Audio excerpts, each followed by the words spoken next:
once a week, I get distracted with something, and maybe I don't even see my Wait, notifications. what?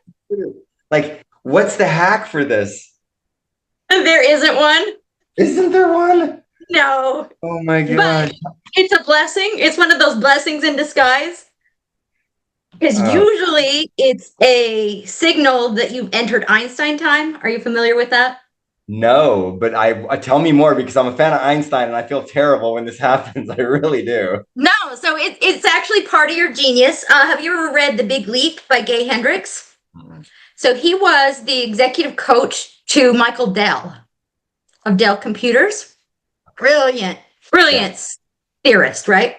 So he allocates these different energies, right? So we've got four zones of genius, he labels them.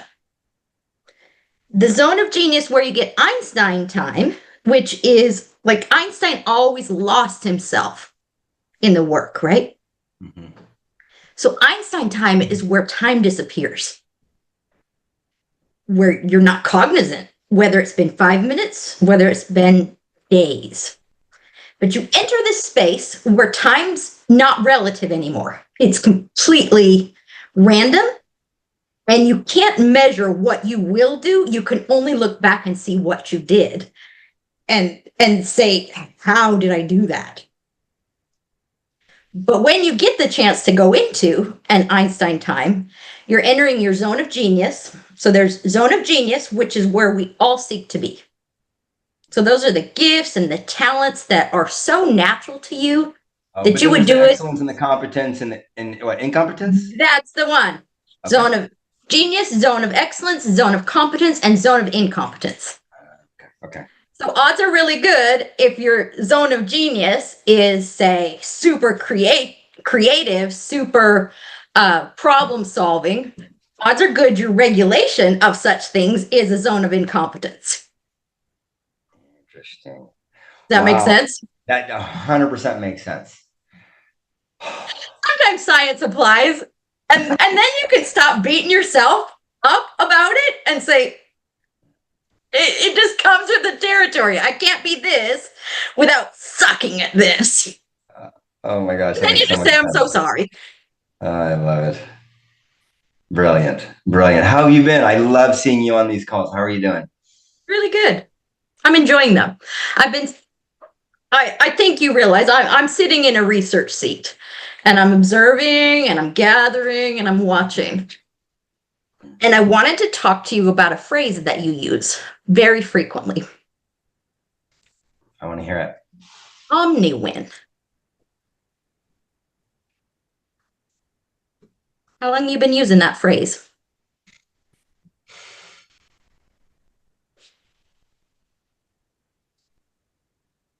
Maybe 2 months. Oh, where did you get it? I was driving down the road with a guy and we were talking. He's super capitalist, super wealthy dude, very successful. I actually paid him at once upon a time to consult me.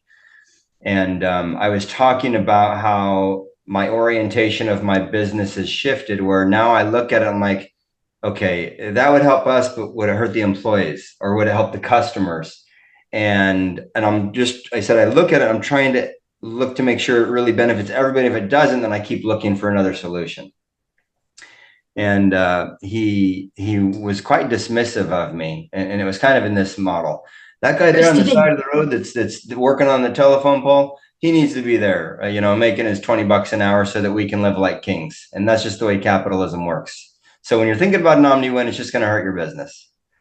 And I remember my heart just sank. I never hang out with him again because I don't want that energy. But I remember thinking, that may be the way that world has lived, but it's not the world I want my kids or grandkids to live in. So I want to really start orienting and training people on the Omni-Win. Have you been conscious of using it? Was it a decision or you just fell into it? No, it just it's funny. I learned Omni from as a young Mormon, omniscient, omnipotent. These are the characteristics of God, omni-loving, right? And Yeah. so I kind of understood what that word meant, but I thought about Stephen Covey. It's like, think win-win of, okay, this is between Dr. Kimberly and Vince, what's the win here? And that's good. That's amazing. But wait a minute. What if, hey, what's the win here that can also help all these people and the planet and everything? And so that felt like Omni was the right word for I'm a big everyone. fan. And I've watched the reactions of people when you say it. So this is part of what I'm doing there. I'm not pushing out a lot of information at this point and won't until you ask me to. But I'm observing when you use those phrases, what are the reactions? Who's buying it? Who's ascribing to it? Who's never heard that kind of a usage before? So you're right, omni is a prefix for all. If I think about it in the context of all the business endeavors that you've had, and I go back to some of the stories that you tell about your youth, I'm wondering what OmniLaws might still be prevalent in your scope of business, in your scope of behavior, in your scope of rights and wrongs. What are those laws that still remain? And how many of them can you attribute to an observation of the natural world? Yeah, what a great, profound question, and one I could see having tons of utility. So the first thing I thought of was, hey, you're in business, you got to make money. Okay, so that's like an omni law that I have. Did that come from society? Did that come from what my dad or my economics teacher taught me? Or did it come from, hey, let me observe and see, is this the only way to do this? I think another omni law that I have is, and again, I'm not challenging whether or not I believe these. I'm just challenging what things that kind of like my current subconscious operating system is, that if I want to be successful and respected and have freedom, that I need to have, I need to be a multimillionaire. I need to be wealthy, and that my business is the main tool that creates that wealth. I think that's maybe an axiom that I've So I would associated. actually call those foundations Okay. of the Omni Law. The Omni Law there being survival is preeminent. Mm-hmm. You have to eat. Mm-hmm. Mm-hmm. You have to shelter. You have to maintain a level of viability before you can apply other laws. But the Yeah. components of that are not the Omni Law. The Omni Law is what you're applying in order to do that. Okay, I got you. And the Yeah, yeah. Okay. comparison that I would throw it to, as you're thinking about this, is a historical discussion that you had about the impressions, the perceptions that the world has of sharks. Yeah. Okay. So if you take your current business endeavor and you take your relationship and your advocacy for sharks as a species, there's even, the television show Sharks, which Mm-hmm. is also investment and capitalism. Mm-hmm. And that's not an accidental label, right? They're Right. predators, right? Mm-hmm. But Mm-hmm. does the world exist in the absence of predation? Well, I mean, there's predation everywhere, right? Does it? I mean, in our current world has predators. If it's a predator, is it bad? Um, I suppose there may be a moral or ethical claim on an animal that has volition like a human, but I wouldn't look at the shark per se because its instincts are simply so, after hundreds of millions of years, just ingrained to, hey, do I eat or am I eaten? And the hamster and the guinea pig is prey, and the hawk and they're predators. So you and I both grew up close to Yellowstone National Park, right? Mm-hmm. So if I think about one of the most controversial predators in North Oh, the wolf. America, the wolf. Yeah. But I have seen so much scientific data of the ecosystem in Yellowstone that is returning to norm after about 3 decades of wolves being introduced. Oh, meaning you have to have the predators in the ecosystem. Yeah, Wow, that is interesting. because Wow. the elks overpopulated, right? They decimated the flora and the fauna.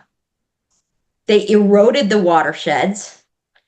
The Yeah. abundance, the over compensation that occurred when the predator was removed out of that cycle, you don't have a healthy ecosystem anymore.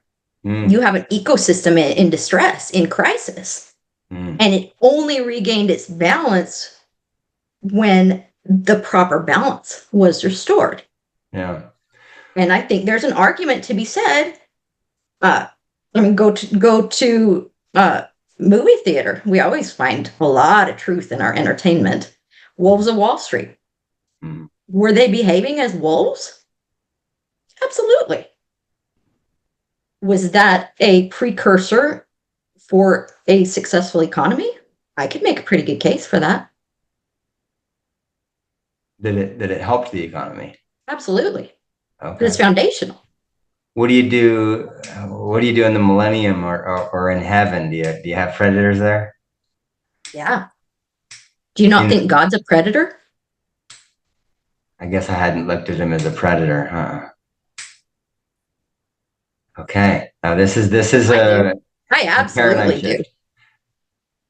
Always have. Like that when I teach, I talk about learned behaviors. I talk about habits and adaptations, but there's a base level instinct that we're born with that never changes. We might be able to mask it for a little while, Hmm. but the truth always comes out. And Hmm. I think the majority of the controversy and the battle between humankind and godkind is in that shift of prey and predator, of supportive system and consumptive system. Interesting. Okay. And I don't tend to draw all the conclusions, but I live inside the question. Yeah. Interesting. Okay. And I find that if we can pinpoint those universal laws, the Omni-Law, if I'm couching it the way that you've been speaking lately, that Omni-Law has application across the board. So in the ocean, you'll often have species that are living off of the remains of the shark. Mhm. You'll often have whole feeder cells that survive and thrive because of what, from one perspective, is a bloodthirsty killer that has no business sharing the planet with us. Well, if you Yeah. didn't have business sharing the planet and you have a belief in a higher being, whether, I mean, whatever indigenous population we can trace to, they all have similar themes that run through their religions. And when we can find a theme that's consistent, that then I'm comfortable labeling as a law, I got you. Yeah. and one that I can rely on. Now, if that's not consistent, then you've got to attribute that to other factors. It's not an instinct, it's an adaptation. Sure. That makes sense. Yep. So I'm wondering, in that context, what species have you interacted with that you think there might be a universal law or omni-law that is applicable in the games that you're playing now?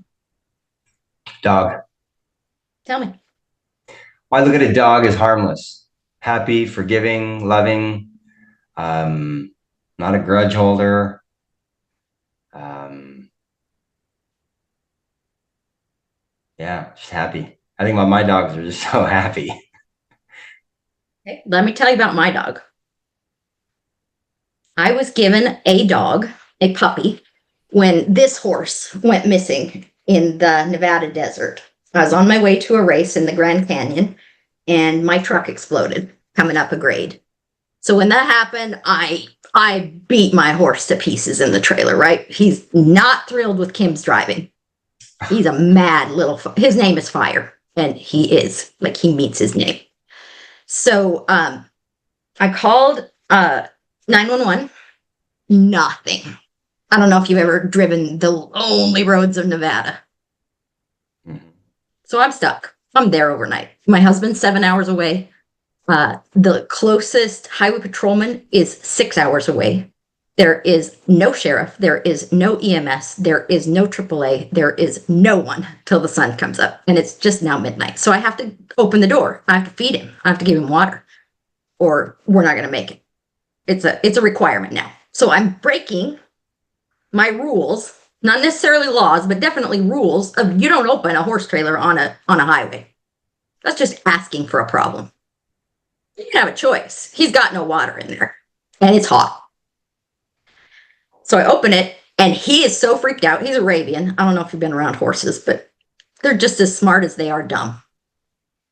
There's no middle. They're either going to be brilliant or they're going to be suicidal. So he happened to choose suicidal, and he broke a big bolt on his neck that was the latch, and he reared up and he flipped back and broke it off, and he rolled into the highway. So I thought he died. I heard him go down, and I heard an explosion. Thought he'd run into an underground power line. Thought that must be what it was. They didn't have him there, but there were lightning reports. So the ranchers and the highway patrol said it had to be lightning. So I'm sure I got a dead horse out there. And I'm out by myself in my flip-flops. I was 20 minutes from my overnight stop at the rodeo grounds. Just bad luck. So he's lost for a week. And it becomes this passion project for a lot of people. And growing up in the West, you know that ranchers and BLM, they don't get along. They should not be left alone in a room together because blood happens.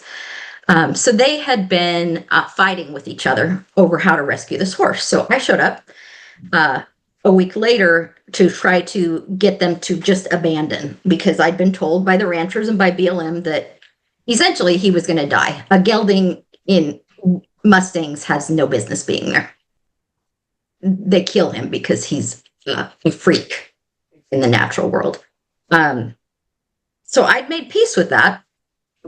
But on my behalf, and out of great compassion and love for animals, people had decided that they were going to rescue my horse. So I arrived there with the intention of calming the fire. And I was given this beautiful puppy who happens to be the same color as my dun Arabian horse, because I didn't think I was getting my horse back. And so I accepted this puppy. I was in escrow for a ranch in California, and supposed to be closed the next week. So I thought, what's it going to harm? I got a ranch. I'm going to have my ranch dog.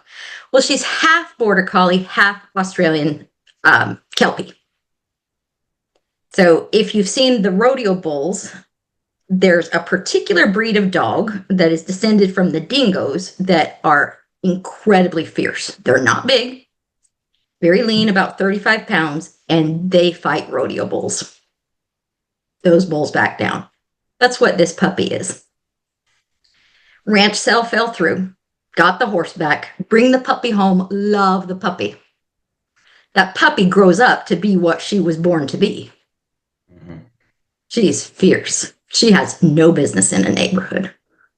So 3 weeks ago, I went to go visit her because I put her out for hire. She demolished my house and my yard. She ate leather couches.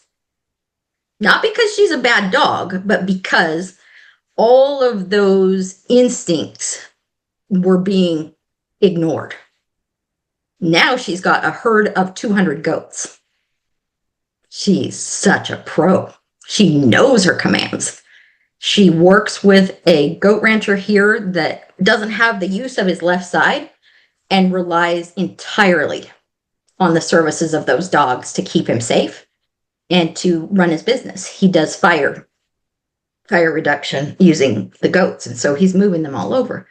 And it was such a joy to have raised her as a puppy, but know that she's doing what she was born to do. So, same species. Give me the lesson. Well, I think, there's certain breeds of dogs that are bred to do certain things, right?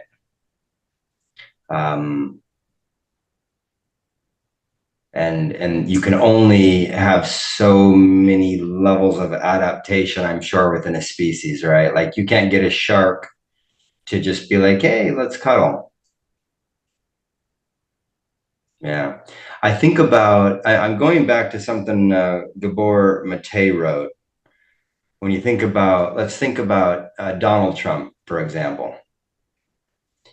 Definitely has a tendency to talk about himself, put attention on himself, and talk about how amazing he is. Yeah.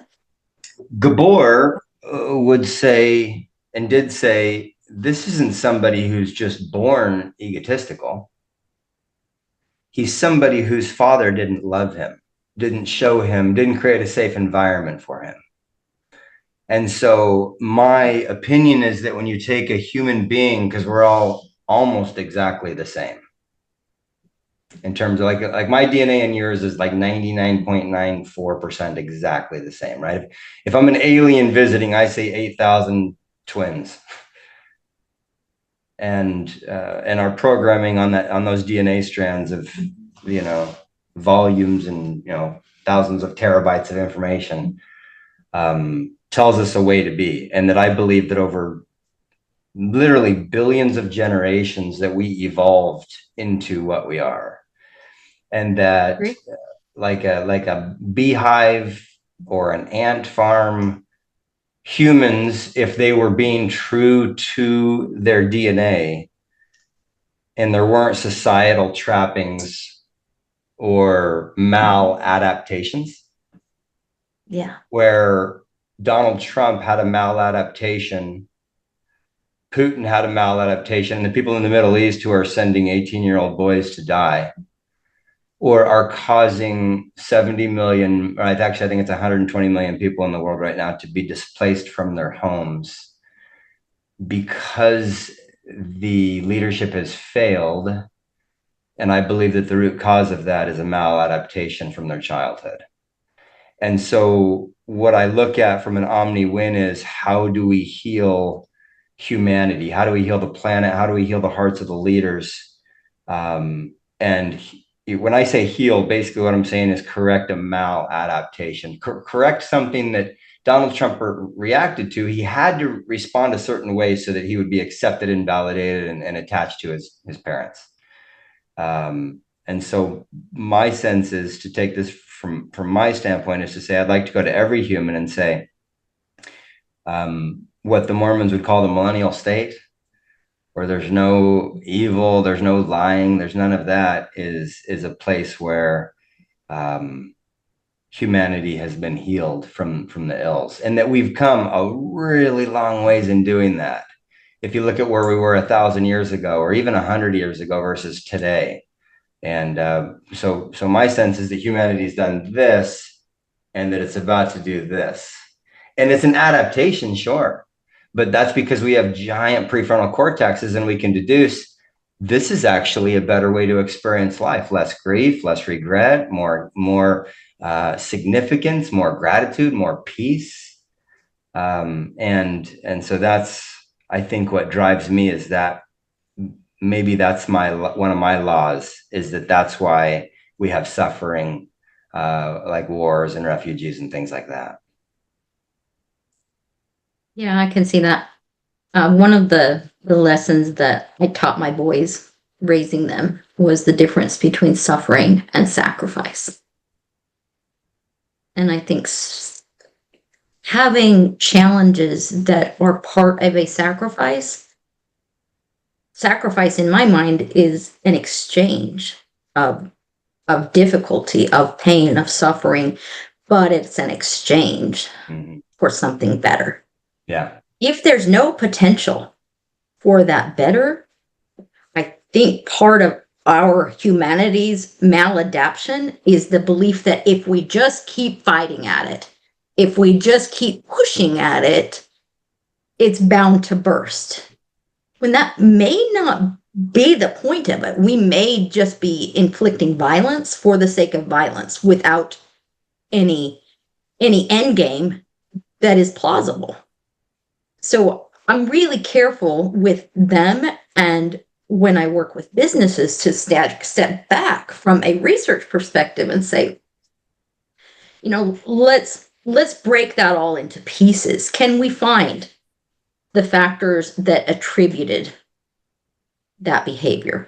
Can we find the base foundation, like you started with DNA, then we add in, it's very prevalent in educational research to look at all of those components, the family makeup, the socioeconomic foundations that they had, the educational levels of them and their parents, and that's how we determine viability for scholarshiping. That's how we try to elevate various segments of the population so that we all have a better chance at what we're most of us are labeling as the better path. I think we have to be careful that we don't mistakenly attribute our definitions of success and our definitions of peace onto a culture that has evolved in a different path. So we all start in the same place, but those definitions tend to shift. And in our world, you do better when a few things happen. One, do you share a common enemy? Are you fighting against something that's evil that you all see as evil? That makes some really great partnerships that I can prove without a doubt. That's a good business case. That makes perfect sense because you're on the same side. You're fighting against the same thing.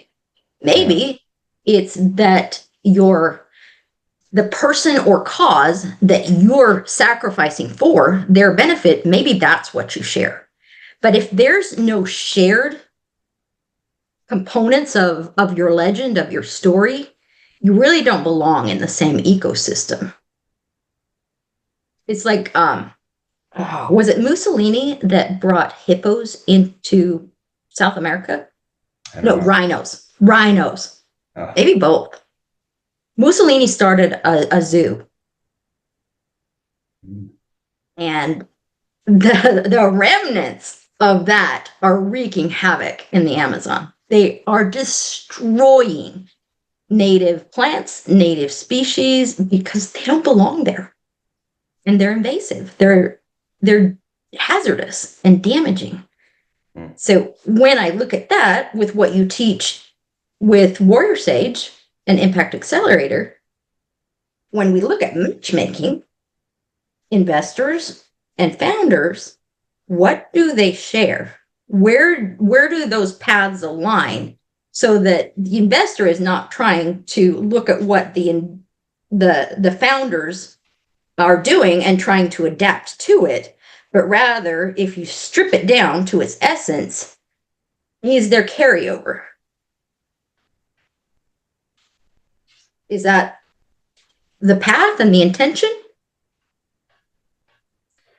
When you say carryover in between the founder and the investor, can you clarify what you mean by carryover? Yeah. For example, I really enjoyed Neri. So I was able to look at some of the projects that they funded, some of the initiatives. And when they are focused in on a cause, the investment becomes a joint venture is used differently, but it's a joint objective, a joint mission, let's say, that they are fighting for a similar cause. And because of that, they gain, it's the argument of synergy, of being able to begin to multiply and work exponentially instead of sequentially. So you extract yourself from games of addition, subtraction, because now you multiply the effectiveness of everything you're doing at the center, because now you've got allies. You've got multiple wings fighting the battle, but they're all targeted to solve for the same evil, the same bad guy, same dragon. Yeah. So if they can point to, and sometimes it's, I got to make sure that our youth have a better future. Now, there's multiple levels that you can justify that on. But I would think that that's a foundational entry point. Totally. The synergy between the advisor, the founder, and the investor are essential. And I don't think it can be manufactured. I think it's got to be there at the core, or it shouldn't be packaged to look like it, because there's no depth to that. It has to be an authentic It just alignment. won't be sustainable. Totally. Authentic, and a true authentic alignment is the one that creates this energy, not one that has the optics of doing so. In my world, optics are easy. You can package whatever you want to. Yeah. And you can package it to get. Go ahead. I was going to say, it reminds me of the saying that having a form of godliness, but denying the power thereof. Right.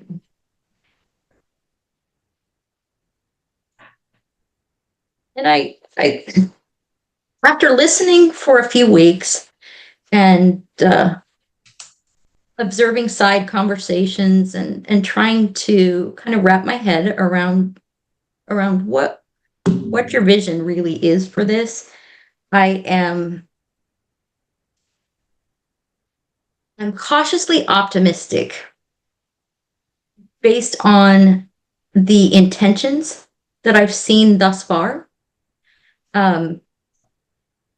But I also see that there's this chasm between each of the groups that you brought together, where there's an impression, stereotype, a bias, an initial 100%. bias walking 100%. in that is uninformed. Like, it's not informed by data. I know exactly what you're talking about. Yep. Totally. Solution. Totally. Solution. Well, that's why I had Neri on the call, is I saw several people energetically shift from, okay, the guy with the big money, I have this belief that if you're rich, you rip people off to get there. If you're rich, you're greedy. If you're rich, that's what your life revolves around. And I have all these energetics. And the last 10 people that I pitched this to said no to me, which means investors are also out of touch, because if they understood it, they would invest in me.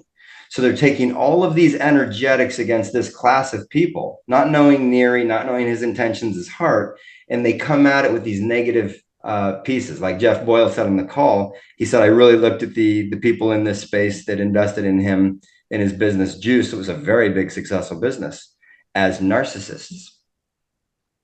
And the shift that I actually had a different plan that day. None of what we did that day was planned.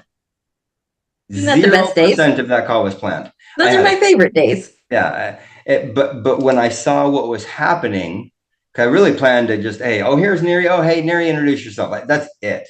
And I thought, oh, all right, let's go with this a little bit. And I saw where it was going, and I saw people moving to, let me let my guard down. This is interesting. Oh, he's approachable. And like Paul said, you heard Paul say, he's like, if 0.1% of the capitalists are like you, I have hope for the future.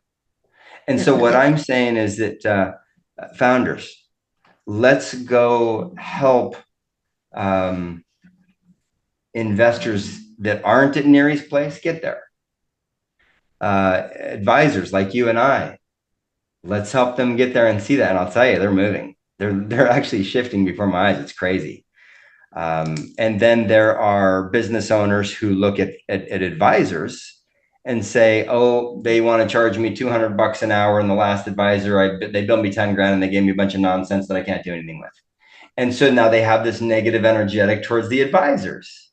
Yep. And then the advisors are like, boy, these founders are all a bunch of cheapskates and they want to invest in me and they need my help.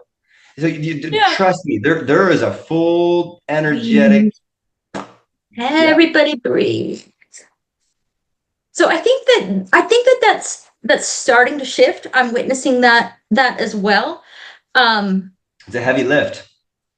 yeah, yeah, those are very ingrained biases that have had years and years and decades It is to hardwired. develop. Hardwired. It is definitely a worthy effort. Yeah.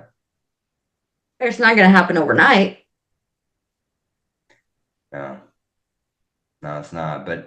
But if we can create a psychologically safe container and allow people to be That's that. seen, allow them to be felt, allow them to just again, kind of like with the energetics with Neri, allow them to really connect with their inner advisor, that still small voice, and say, if I take away my biases, who do I see?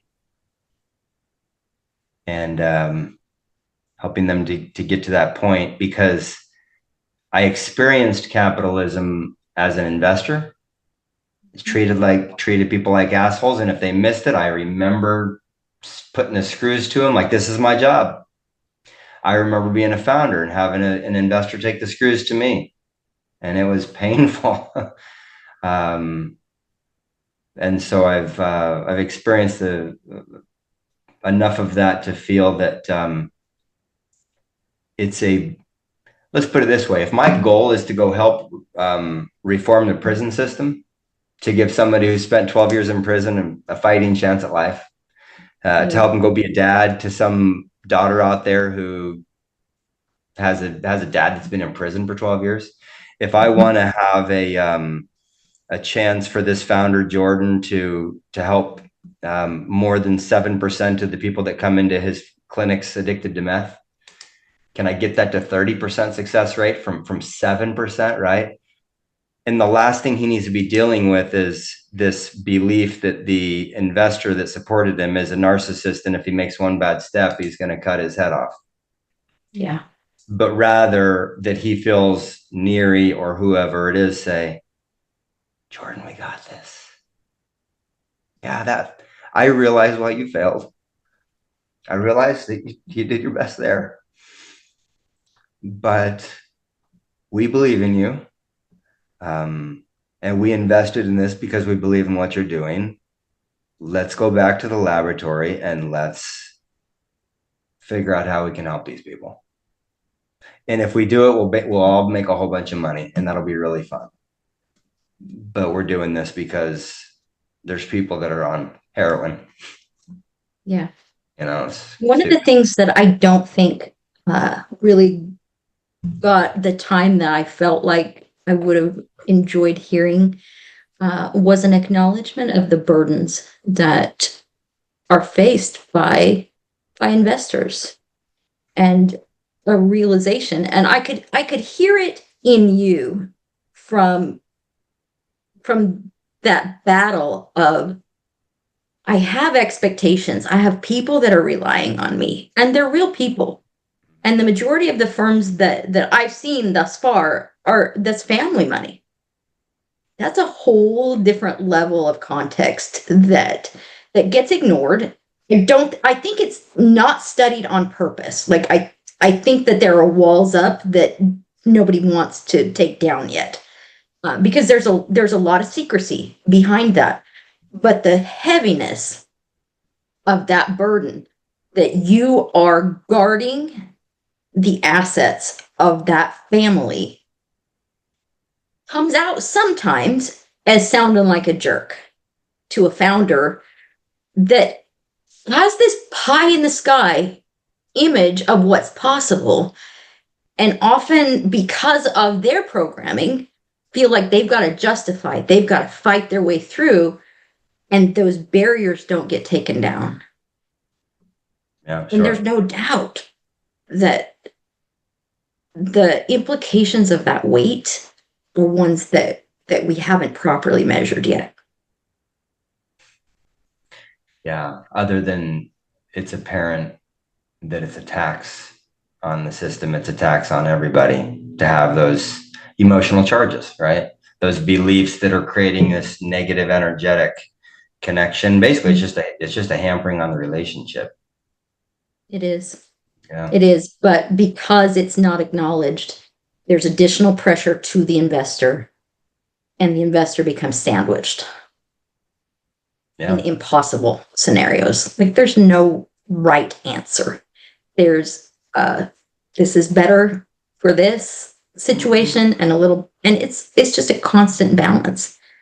And without insight into that, there's a lot of conclusions that are drawn without evidence. Conclusions that program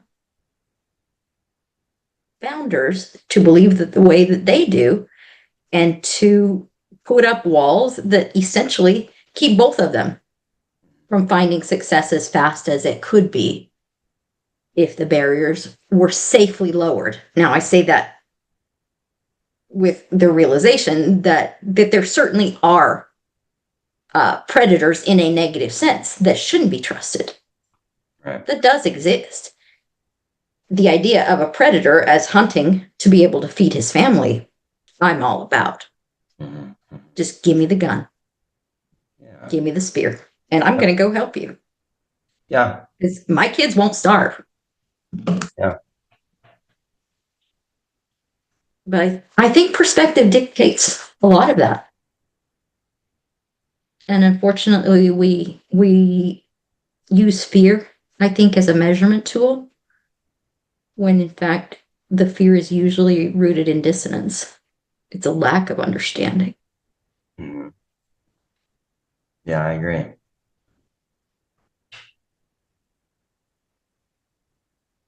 You think that's an OmniLaw?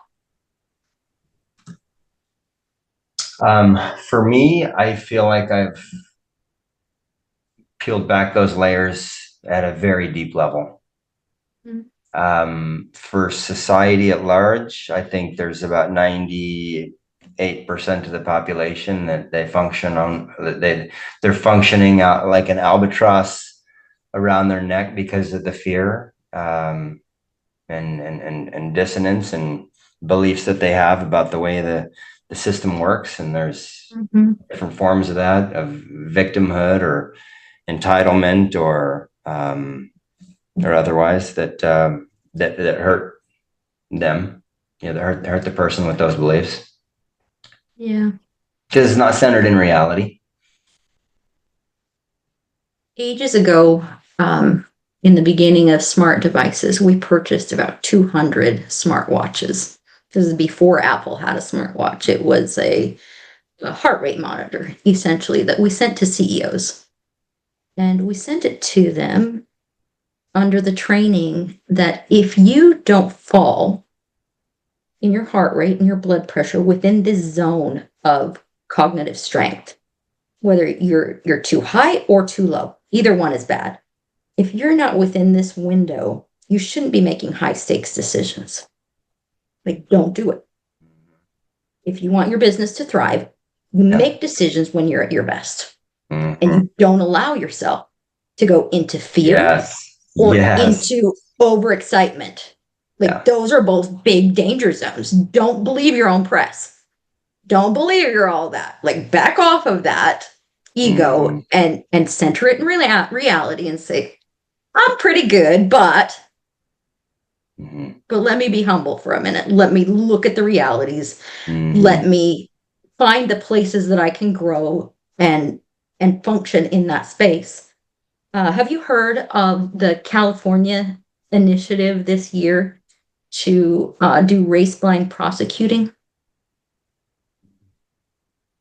So the premise is that if we employ AI and strip all case files of identifying information, that there will be fewer Black and brown people in prison. 100%. That's the overarching. 100%. Okay, so on the surface, that was my initial reaction. As I dug, I don't think that's the case anymore. Really? Well, yeah. Okay. That's interesting, because the mental shortcut I took, and this is where I may have a flaw, is that you're probably 12 times more likely to go to prison as a Black person, but that may not be because of the system of law enforcement, but rather the socio and economic kind of cultural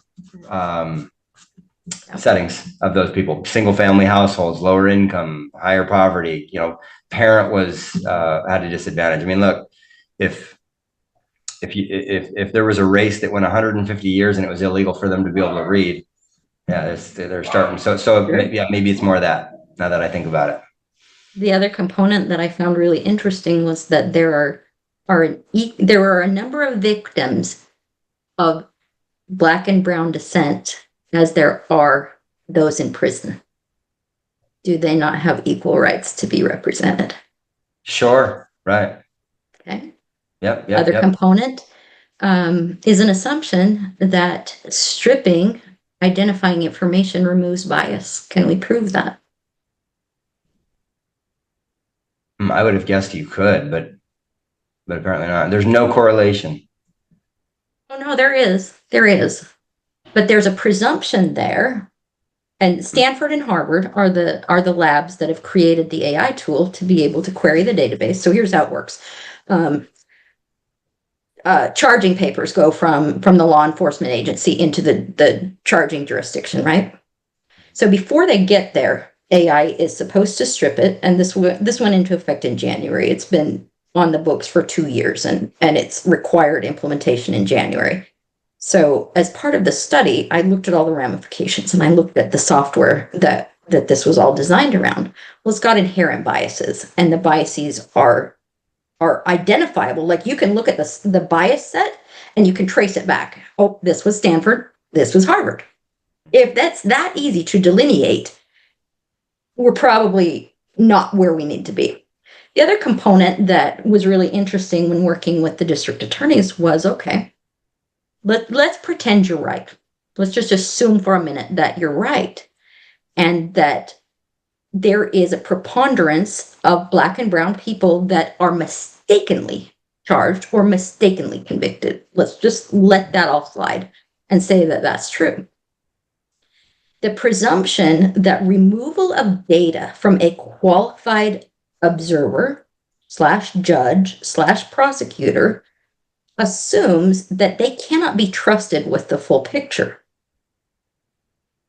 And perhaps there's other elements that are causing that taint in a much bigger and more easily addressed fashion. So this is California's system. The American Prosecutors Association actually does not support it. Their take on it, which I have come to be more of a proponent of, is that there are multiple factors that have created this scenario that should be considered in the overall picture. Because what happens is if you can make a claim that you've removed prejudice, you've removed that hatred, that racism from the system, you're naive to think that they still don't know. Like if a person is intentionally racist, you're not going to stop them by a little AI trick. Yeah, you could read the transcript and probably tell what nationality they are. Well, you just make a little tweak and modification because 2 steps down the road, you know you're getting the full data set. So you had your bets, and then you pull the trigger. On a good day, if they're in this position, the majority of those people are doing it for good reasons. Their intentions are pure. Sure. So maybe they're having too many bad days. Maybe the secondary trauma of trying violent cases should be dealt with in a more effective way for our prosecutors, for our law enforcement. Yep. Because the damage that then comes from that trauma then extends into their family. And we're seeing generational levels of trauma behind them because they're working to improve society, but they're paying a really high cost over here. Mm-hmm. The APA recommends as simple a thing as having a dog in the office. That on a bad day, they can grab that dog, like the animal you picked, they can grab that dog and take a walk. and come back with a fresh mind, Yeah. the ability to breathe again, and look at it with a fresh set of eyes. Yeah. So if I have to pull out the learnings of the research there, my recommendation to the group was maybe we can focus on making a better day for a lot of people and not allow an excuse of technology to actually be used in order to increase the ability to stereotype and racially profile and use it as a shield. Mm. This is so interesting that you study these human behaviors. I assume to the end of how it applies from a business standpoint. Is that the application? Organizational.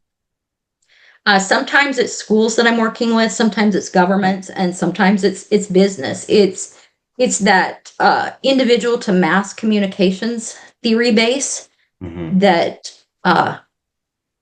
it originates in argument, it originates in persuasion, it originates in whether or not we trust someone's word.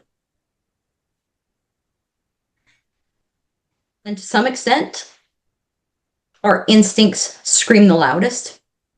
When people say, I go with my gut, that's just their instinct. But it's just like you said at the beginning of our time that you got lost in what was happening. You were working through something. And when we allow those processes to guide us and we strip down the paint and see what's underneath it, we know if it's a match.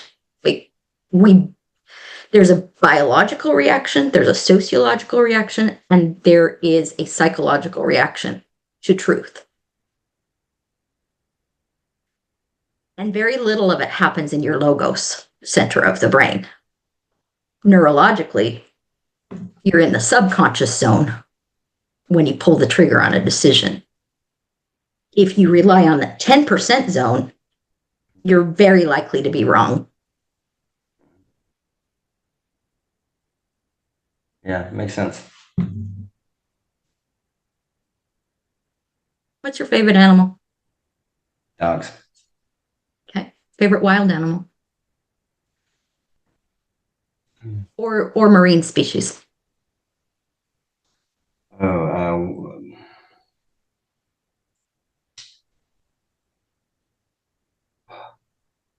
I love sloths and otters, and I love stingrays.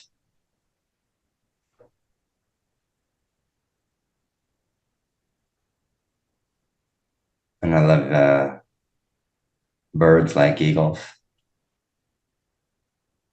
Pick one.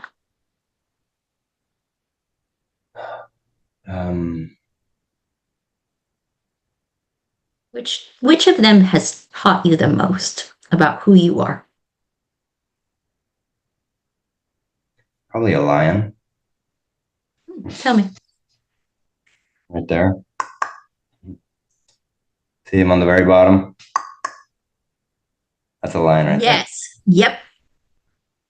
Um, I I've thought a few times, just try to tune into the lion and his temperament, and most recently over the last couple of years, because I used to look at it differently, but most recently now I find myself sometimes sitting in my backyard where I just have a really nice view of the lake, and I'm relaxing and I'm just observing. And there might be this going on over here, over there, and I'm just watching. And I just feel like the lion that's scarred up.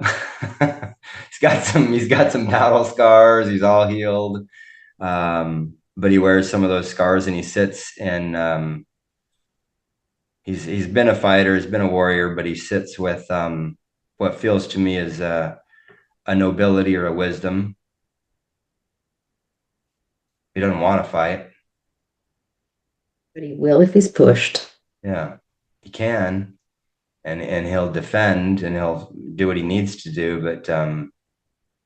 But in my mind, this old graying lion, how I see myself, has has a wisdom that the younger ones rolling around, wrestling around just don't have yet. And he sees it, he understands it. And I've felt into that energy, and that feels real and relevant to me. I love that. I'm a little obsessed with lions too. Um, I'll get the picture. especially, yeah, please.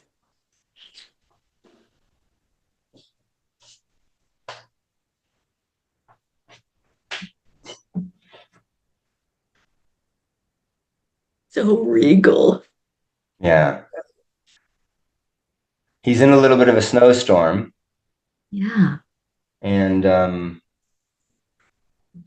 he's just moving forward. Kind of almost like in flow of uh, not worrying about the storm, not obsessing about it, just moving forward. It's his to do. Okay. Break down how the dynamics of the pride parallel to the roles that you're working with in business. Where does everybody fall in the pride? Well, the first thing that stands out to me is I think I spent the vast majority of my life suppressing and underestimating and underutilizing the immense feminine power that I was surrounded with. Like it's only in the last couple of years that I realized my mom was an absolute queen. I knew she was loved. I knew she was fun. I knew that everyone loved her. But now when I tune in, I'm like, oh, she was a queen. She was wise and sweet and loving. Bet she was fierce. Oh, yeah, unstoppable. And I didn't see those pieces. Um, I grew up when there was a woman on for general conference. It's like, okay, guys, it looks like it's time for us to go get some chips and Snack salsa. time. It's Yeah. nap time. Let's go take a Yeah. bathroom break. And frankly, that's the way I grew up with my wife too. And it wasn't until a few years ago that shifted for me. How's that feel? So I think about the the females in the pride and their nobility, and the how they're both essential. I got one's not better or worse. It's just the male and the female. It's just like I got that's a yin yang right there. But they just fit together so beautifully, and they're both so necessary. And the greatest deprivation of the suppression that I lived, that I allowed to perpetuate, um, deprived me of that feminine energy and force, and all the good and fortitude that comes through that. I had that kinked like a hose. And I feel to a very large extent unkinked it. There's still some pieces that are um, there's still residue, still some clogged arteries there, that from time to time I'm like, oh, okay, I still have some of these energetics. And on one hand, it's immediately discouraging because I'm like, oh man, I thought I really ripped all that out by the freaking roots. And then I see it and I'm like, well, that's gonna bring that much more flow into my life. I'm glad I saw it. I'm glad I saw it now. Sucks that I'm Mhm. 50, but I see it now. And then I'm sure in 5 years I'll see some other component. Maybe it's with feminine energy, maybe it's with capitalism of, oh yeah, that was always my belief. That was always this thing as I held as a law. Yeah, Uh, but they break when I go into deep meditation, I break them up. absolutely. The other component that I would say you're incorporating is the age groups, the physical versus experiential skill sets.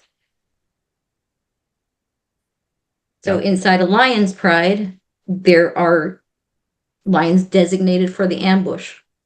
Mm-hmm. There's different lions designated for chasers. The younger, faster are designated for the chase. And then there's a lion towards the end that executes the final kill. So not only do the lionesses carry on the majority of the hunting, but within that structure, there's a space for everyone's unique zone of genius. I think you might be forming a lion pride. Yeah. And if the mission then is societal good for humankind, I think it's a divide and conquer, and that there's a place for each zone of genius, and there's a counterpoint for each person's zone of incompetence.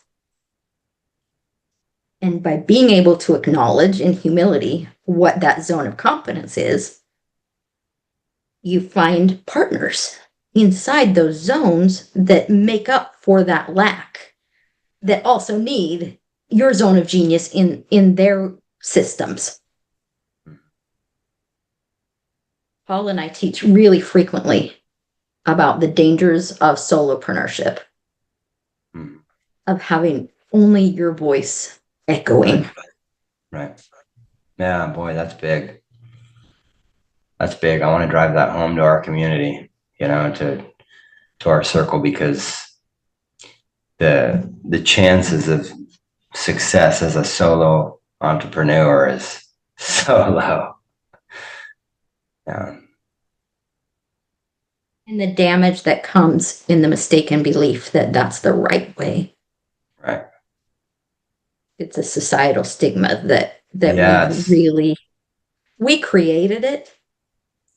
Yes. We made the monster. Yes. 100% agree.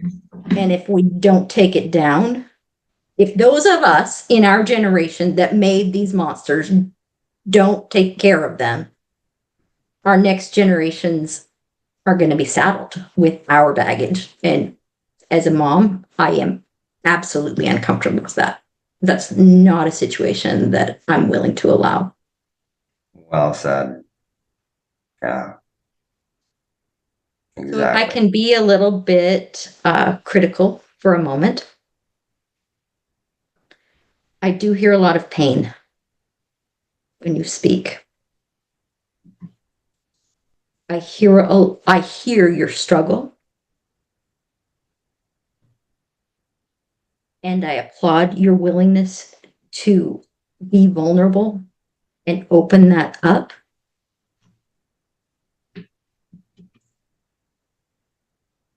Simultaneously, the framing that I've heard you use multiple times that is quite condemning of your past, I would argue from a neurological standpoint and from a base of research that is not in service to your mission, that is somewhat of a denial of the path that was required for the wisdom and the scars that you hold now. I do feel that.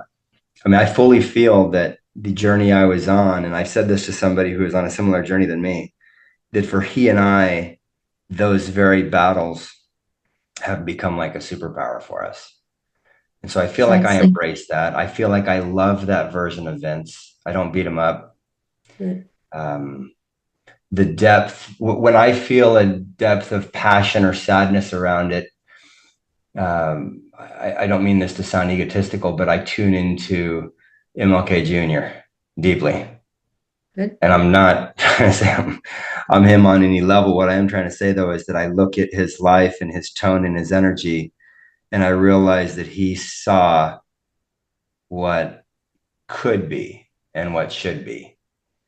And um,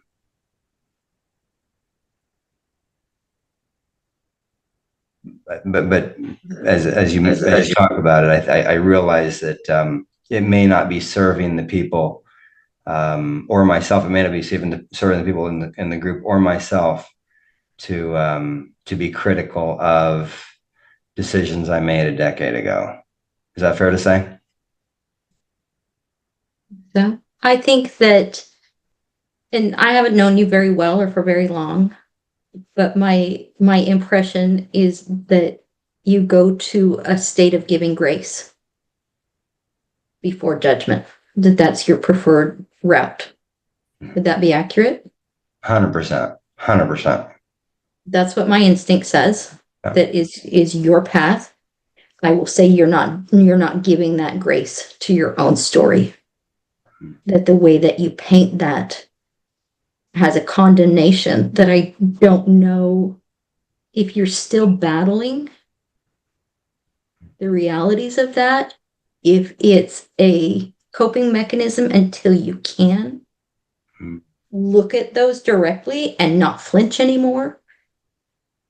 And to be fair, it hasn't been a long time. And whatever time is required for you to be able to examine that data from a space of safety, right? You got to eat. You got to have shelter. You've got to not be threatened before data can be analyzed. Otherwise, you're in a fear bias. It's interesting. I want to unpack this just one step further because I've delved into this piece of it. My friend who took me through a North Star exercise, Alan in the group, and I've seen him do this with several other people, but when he did it with me, one of the questions that he asks in part of my discovery is, in this process of what I'm doing here, what's in it for me? And I would say, okay, well, these things. And he'd say, okay, let's go further and further and further. Ultimately, at the root of it, what I arrived at and what I wrote down in my notes and I come back to is what's in it for me when I do this work that I'm doing right now is I feel like every time I do this effectively, I can give myself grace and forgiveness. So I'm like Super giving interesting myself a gift that conversation. I need. Good. Last week, I was talking about some research with former chief of growth for Franklin Covey. Also Mormon foundations, but also very wide-eyed and cognizant that You have to be in that position. Yeah.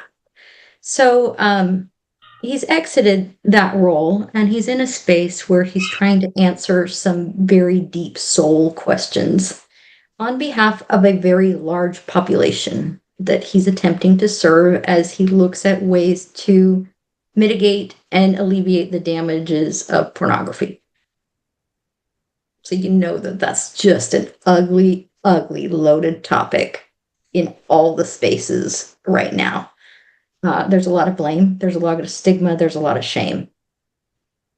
My challenge to you, and the reason I share this is he uses he's very good at etymology. That's at tracing the sources of our language and our word usage and the feelings and emotions that become attached to that. And he shared with me that the emotion of peace, which I think is the label for what you just said about offering grace and forgiveness to yourself, that state of peace from within, that's the only emotion from his study and his teachings that he says cannot be counterfeited. There's not an opposite that's fake. So like with love, it's lust. My mom taught me that. Over here. My mom, she used those exact words. No way. My mom said to me, because I said, how do I know that Satan is not making me feel peace right now? So that I'll stay in. I was like 11. Yep. And she said, peace can't be counterfeited. That is amazing. Like, I need to Yeah, true introduce you story. guys. I believed it. And I used to tell people that on my mission, right? Like I went my whole life then teaching that. So now what I haven't done is examined that statement since leaving the church. But that's Do you what I think grew your up mom in. gave that to you as a church teaching or as a son of hers teaching? Where's the source? It's not doctrine.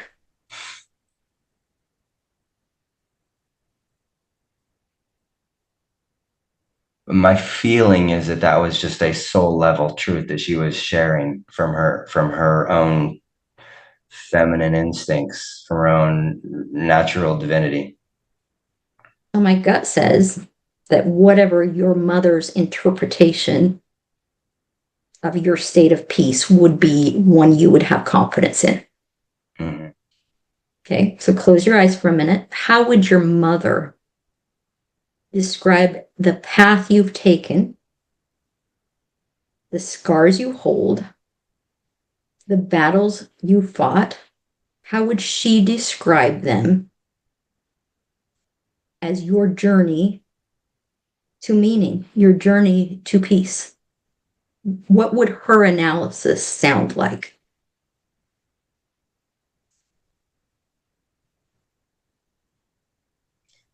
My feeling is that she's got her hand on my heart and a huge smile and saying, this was your journey. This was your path. Isn't it beautiful? Is she ashamed? No. Look in her eyes, check her body language. Any iota of shame for her son? No. Do you trust her analysis or the one that you've heard on the news? Which is more reliable data?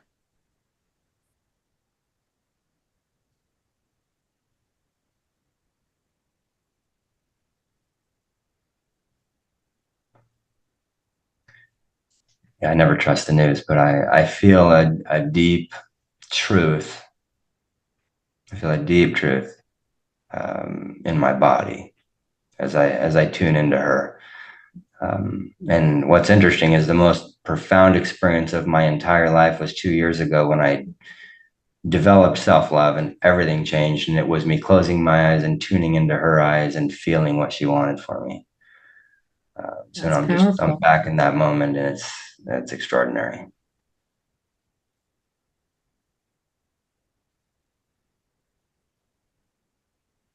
Can you allow her vision of that past to replace the one that is causing you pain, that is causing your narrative to be skewed, that is embedding a significant amount of trauma and emotional baggage into your everyday rhetoric? Can you give that to her and replace your version with hers?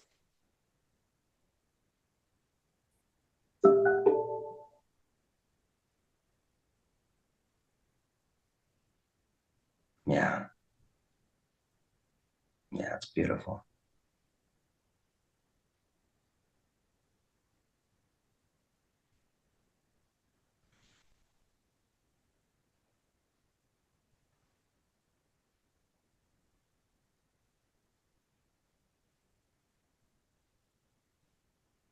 Now, if I can anchor that, if she's anything like me as a mom, anybody comes for my boys, they better be prepared to come through me. So as you think through, this is my challenge to you. As you think through the way that you share your journey,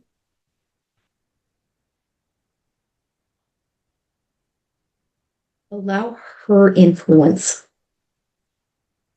to sculpt that narrative into a tool instead of a consistent dagger back into who you are and who you want to be. Her version is grounded in truth. Her version is grounded in unlimited loyalty and sacrifice, not violence, but sacrifice. That model is the same as your offering. This is actually a question, not a statement. I believe that model matches the one that you're offering inside of Warrior Sage. It's offering to instruct, to disseminate correct information, to see through the noise into what and who and how we serve, and cut through all of the dissonance that doesn't serve us. Because it is a fit or it is not a fit. And knowing that earlier de-risks the entire process. Moving forward for kindness, for I'm going to be nice to them and let them stay. Moving towards anything that is not provable. There's all kinds of ways that you can prove it. But does the data actually support the conclusion? And whose bias do we rely on? Because there's nobody that isn't biased. But choose whose opinion you allow to enter your world. And eject those that don't serve. They don't have a right in your head. They don't have a right in your soul. And you don't have the right to allow them in. Because then you do a disservice to those that rely on you as their source of truth. Kim, I didn't know you had this gift. This is amazing. This is Jedi, Yoda, Queen. I wasn't expecting this. What did you expect? Incredible. I have a call that begins right now with Cynthia Davis and my partner Satyen, but I'll cherish this. Good. I'll cherish Me this. too. And this It's gift, very real. it's real. I want you to know it's fully received and it's not lost. I know. I can see. Before you go, I want you to look. I want you to look and see your mom in you because your face has shifted. So make sure you see it. Oh, you're her baby boy. On that letter, my partner's calling me, asking me when I'm on that call. Yeah. I'm hopping on the 1 minute, just finishing this call. Okay. Yeah, I found a letter that she wrote me after I died. And that's the letter, and that's a picture. Yeah, so I just literally keep it right here. So when that narrative starts to creep down into the dissonance of, am I real? Am I an imposter? Am I faking this till I make it? Am I being true? Hers is the version of truth that you allow to be the absolute. There's very few people that you should give that power to. Yeah. And she gets to be one of them.